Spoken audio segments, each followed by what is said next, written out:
Assalaamu calaykum waraxmatullaahi wabarakaatuh. Maanta muuqaalkeena waxaan ku soo qaadan doonaa qaybtii labaad ee taariikhda magaalada Hiroshima. Fadlan hadaad ku cusub tahay channelkan, taabo subscribe, like-tana ha ilaawin ee nala daawo ilaa dhamaadka.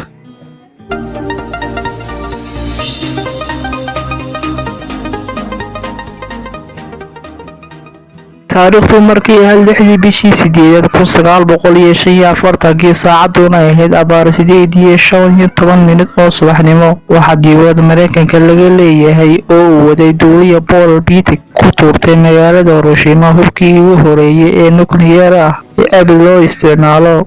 iyadoo Mareykanku saaruuqaasi u bixiyay Little Boy kaas oo macnihiisu yahay wiilkii yaraa kaas oo magaalada ka dhigay mid daqiiqad yar gudahood isku beddeshay xabaal wadareed waxaana xilligaasi lagu qiyaasay dadka degan magaalada 350,000 waxaana isla markii la riday hubkan miisaankiisu yahay 10 tan dhintay dad lagu qiyaaso 66,000 waxaana ku dhaawacmay 69,000 halka tirokoob la sameeyay waqti sida u sii fogay lagu ogaaday inay ku dhinteen dad gaaraya 140,000 ku dhawaad 100,000 oo qof oo iyaguna ka badbaaday ayaa waxay qaxoonti ku noqdeen meel aad uga fog magaalada gabadh ka badbaaday qaraxii Hiroshima oo lagu sameeyay 12 qalin si looga daweeyo waxyeeladii soo gaadhay ayaa waxay tiri da'daydu waxay ahayd 12 jir waxay ahayd maalin wanaagsan cimiladu way degnayd mar ayuun arkay waxa uu eg danab weyn 12,000 oo danab oo mar qurayfaya kadib waxaan maqlay cod qarax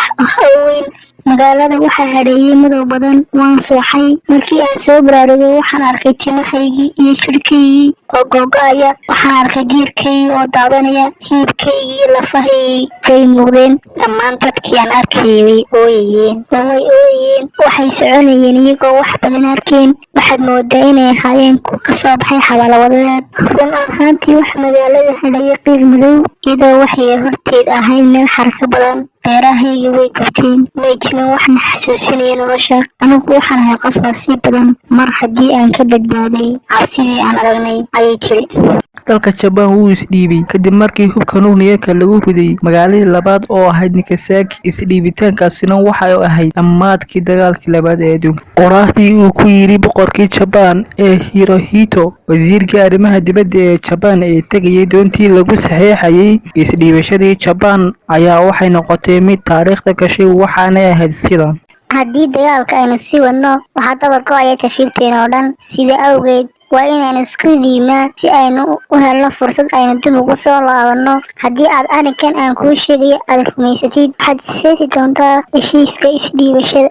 adigoo og inay tahay bilowga Jabaanta cusub ee awoodda leh arrinkaasina waxaa xaqiijiyay dadweynaha reer Japan waxaana bilaabeen si ay dalkooda dib ugu dhisi lahaayeen mar qura ayay u dhaqaaqeen horumarinta dalkooda iyaga oo aan dalban wax taakula ah waxaana awoodeen in muddo yar oo 20 sano ay ka mid noqdaan 10 dal ee ugu dhaqaalaha badan adduunka iyada oo maanta ah dalka saddexaad ee ugu dhaqaalaha badan caalamka taas ayaan ku soo gabagabeynaa barnaamijka wixii fikirkiina kommentiga noogu reeb aad baad u mahadsantiin dhammaantiin